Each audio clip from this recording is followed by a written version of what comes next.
안녕하세요. 김비트의 코인 생정입니다. 데일리 영상 시작합니다.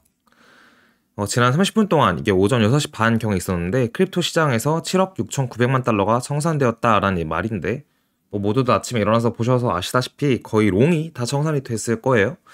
이 정도 금액이면은 거의 얼마죠? 너무 많은 돈이 청산이 됐는데 이 청산에 당하신 분이 없기를 바랍니다. 사실 저도 포지션이 좀 있긴 한데 눈물이 좀 나긴 했어요. 그리고 중국 거대 부동산 회사인 에버그란데가 파산을 신청한다. 중국에서 두 번째로 큰 부동산 회사라고 합니다. 그래서 파산 신청을 한다고 하는데 지금 일각에서는 이 에버그란데가 옛날에 미국 금융위기를 촉발했던 리먼 브러더스 사태와 같은 그런 역할을 하고 있지 않은가, 이제 그런 것 때문에 주식과 비트코인, 골드 해가지고 다 모든 것들이 떨어지고 있는 상황이긴 하죠. 이게 21년도에도 중국의 헝다라는 그룹이 이슈가 생기면서 한번 장에 좀 영향을 줬었는데 지금도 그런 것 같다는 생각이 좀 드네요.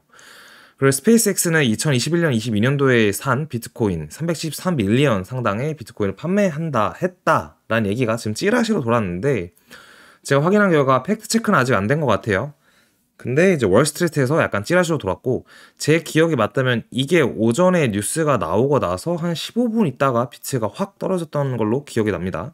제가 오늘 밤을 새서 이 시장을 다 보고 있었거든요. 그래서 기억이 납니다. 이더리움은 SEC가 이더리움 퓨처 ETF에 대한 미국 최초의 승인을 승인한 후 10% 이상 급등했다는 건데, 아시다시피 비트코인이 저점을 똑같이 찍었고 이더리움도 이때 찍었고, 그 다음에 이더리움이 반등을 좀 더 많이 했는데 그 이유가 SEC에서 이제 이더리움 선물 ETF가 승인이 됐기 때문이죠. 지금 승인이 안 되고 있는 건 다 현물 ETF고, 비트코인 선물 ETF는 21년 11월 9일 날 이미 승인이 됐고, 이더리움은 이제서야 승인이 된 것 같습니다. 자, 그래서 이 내용을 저희가 지난 영상에 썼으면 좋았을 텐데, 이 자료가 이제 최근 자료이기 때문에 이 자료를 이제 오늘 말씀드리는 거를 좀 양해 부탁드릴게요. 무슨 자료냐면 월별 비트코인의 상승률을 나타냈는데, 이 사람이 주장하는 게 비트코인의 반감기, 그러니까 내년이 반감기잖아요. 반감기 전해의 8월은 평균적으로 8월 월봉 시작에 비해서 마이너스 21%를 기록했다라는 건데, 이 내용이 좀 상당히 흥미롭게 봤었는데, 이거를 제가 어제 밤 10시경에 봤고, 그리고 실제로 새벽에 비트코인이 떨어진 걸 보면서 갑자기 이 내용이 또 생각이 나긴 하더라고요. 사실 이거는 그냥 확률과 통계로 우리가 지난 시간 속에서 월마다의 이제 비트코인의 수익과 손해에 대한 걸 나타내는 건데, 어느 정도 일단 8월이 지금 음봉이 크게 박히면서 마이너스이긴 한 것 같아요. 근데 조금 더 암울한 거는, 일단 8월 달이 마이너스인 달들이 뿐만 아니라 사실 9월 달이 셉템버월이잖아요. 9월 달이 대부분 확률적으로 플러스보다는 마이너스가 많았다라는 걸 감안을 한다면, 이게 제가 알기로는 월 시작 기준으로 이제 마이너스이기 때문에, 사실 마이너스 2.73, 마이너스 7.3 이게 월 시작과 끝의 기준이기 때문에 중간에서 오를 수도 있고 중간 플러스 됐다가 마이너스가 될 수도 있고 되게 다양한 시나리오가 있습니다. 어쨌든 9월까지는 조금 안 좋을 확률이 여기서 보시다시피 높다라는 거고, 10월은 반대로 좋을 확률이 또 높다, 이렇게 해석을 하는 게 좋아 보입니다. 자, 이해하고 계시면 좋을 것 같고, 4시간 봉에서 비트코인 RSI가 20 이하의 과매도 수준에 도달했다. 제가 이제 가끔 그런 얘기를 하잖아요. 이게 지금 보면은 여기 RSI가 19로 보이는데, 제가 알기로 지금 RSI가 오늘 이제 어제 종가 기준으로 봤을 때는 RSI가 5까지 떨어졌던 걸로 알고 있어요. 근데 이게 제가 코인을 6년을 했어요. 17년도 여름부터 했는데 RSI가 5인 거는 4시간에서 처음 봤습니다. 그러니까 우리가 코로나빔 했을 때, 그때 그 코로나빔이 거의 4시간 동안 한 40% 정도 떨어졌는데, 그때도 RSI가 11인가 였던 것 같고, 대부분 RSI가 4시간에서 11 정도면은 저점이에요.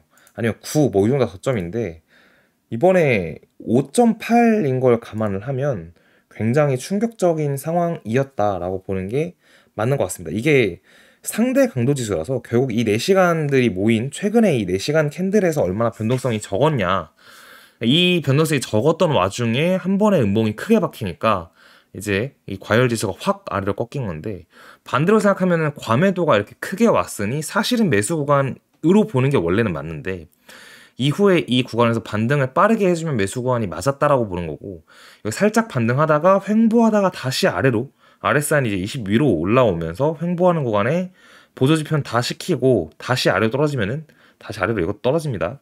그래서 약간은 매수를 단기적으로 하기엔 좋은데 우리가 중장기적으로 이것만 보고 매수하기엔 좀 애매하다라는 거를 기억하시는 게 좋을 것 같아요. 4시간 상으로 이런데 일봉상에서도 사실 보는 게 좋거든요. 그래서 지금 차트를 같이 보실게요. 아까 그 RSI 얘기한 거를 먼저 짚고 넘어가면 4시간 상에서 RSI가 이 기준을 딱 보면 왼쪽에 여기에 뜹니다. 뜨는데 오늘 오후 새벽 5시부터 9시까지 있었던 4시간 봉을 보면 5.8이에요. 여기 5.8. 5.8은 이 바이낸스 차트 기준으로 쭉 당겨서 봐도 볼 수가 없어요, 거의. 이게 이제 SVB 은행 파산 때 RSI인데 9.97이죠, 지금 최저일 때가. 그리고 FTX 사태, FTX가 망했다는 얘기가 딱 나왔을 때가 18 정도, 12 정도입니다. 12 정도. 그러니까 5인 거는 이례적인 거고, 사실상 이렇게 봤을 때는 여기서도 단기 반등이 나왔고, 보이시죠? 아까 말한 게 이거예요. 단기 반등이 여기서 이만큼이나 나왔는데, 이게 퍼센티지로 보면은 이 저점부터니까 16%의 단기 반등이 나왔는데 이후에 다시 하락 추세를 탔잖아요. 단기적으로는 매수 구간이 맞다. 반대로 아까 SVB 때를 보면은 단기적으로는 단기 반등 왔다가 아예 중기적으로까지 이어지는 추세가 될 수도 있고, 결국 이제 그거는 매수 후에 상황을 보면서 판단해야 될 문제라는 거죠, 제 말은. 어쨌든 단기적으로 이 구간에서 매수를 했으면 당연히 지금 수익인 거죠. 그래서 뭐 이 아래 이 마감 여기서 만약에 우리가 구매를 했어도 지금은 어쨌든 수익인 거니까.